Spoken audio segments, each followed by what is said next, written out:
Hello and welcome to case number 6 of NeuroCase Forum. I am Dr. Gigi Kurutukulam, interventional neurologist at Lakeshore Hospital, Kochi. In this episode, I would like to share the story of a 45-year-old male. He had recurrent episodes of right-sided weakness since 2004. All these episodes improved within a period of few hours with medical management. Altogether, he had 6 episodes in the last 10 years. On the day of present admission, he started having numbness of the right upper limb with very mild weakness which started from 6:30 am in the morning. On his way to the hospital at 11:30 am, he developed difficulty in speaking and mild worsening of the power of upper limb to the tune of 4/5 in the upper limb and 4+/5 in the lower limb. At the time of admission, his speech was slurred. CT scan showed multiple small infarcts in the left MCA territory. He was taken up for angiogram at 12:30. DSA showed normal left internal carotid artery origin. There is no stenosis. Intracranial angio shows total occlusion of the M1 segment of the left middle cerebral artery. The rotational angio shows that the M1 is totally cut off.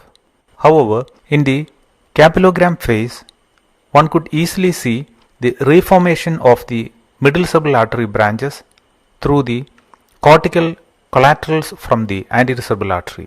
In this projection, the whole of MCA territory, except for a small area in the center, is totally perfused. It was tempting to do an intra-arterial TPA or attempt a solitaire clot retrieval, but since the patient's deficits were minimal, with very good collaterals, no attempt for recanalization was done, and since the patient presented after 6 hours, IV TPA also was not given. The patient was continued on aspirin and clopidogrel.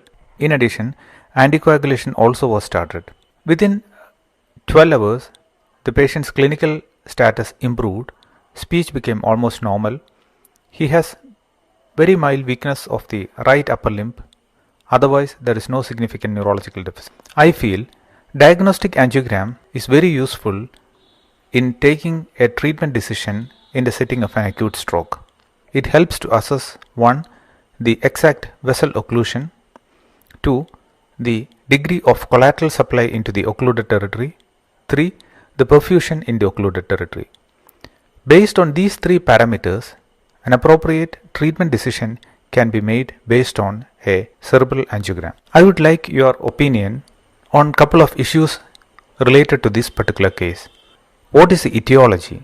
Is it an intracranial atherosclerotic disease? Is it a dissection?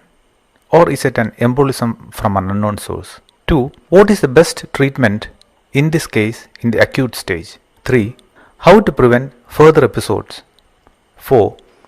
How to decide on the time of onset when there is progression of deficits?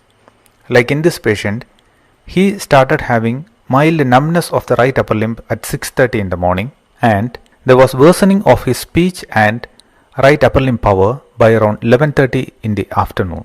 5. Would you consider anticoagulation in this particular patient? If so, for how long? 6. Since the information about the vessel occlusion, collaterals and perfusion is obtained by a cerebral angiogram, shouldn't a cerebral angiogram be given more priority in decision making in acute stroke? Please share your comments and opinion regarding this case. Thank you.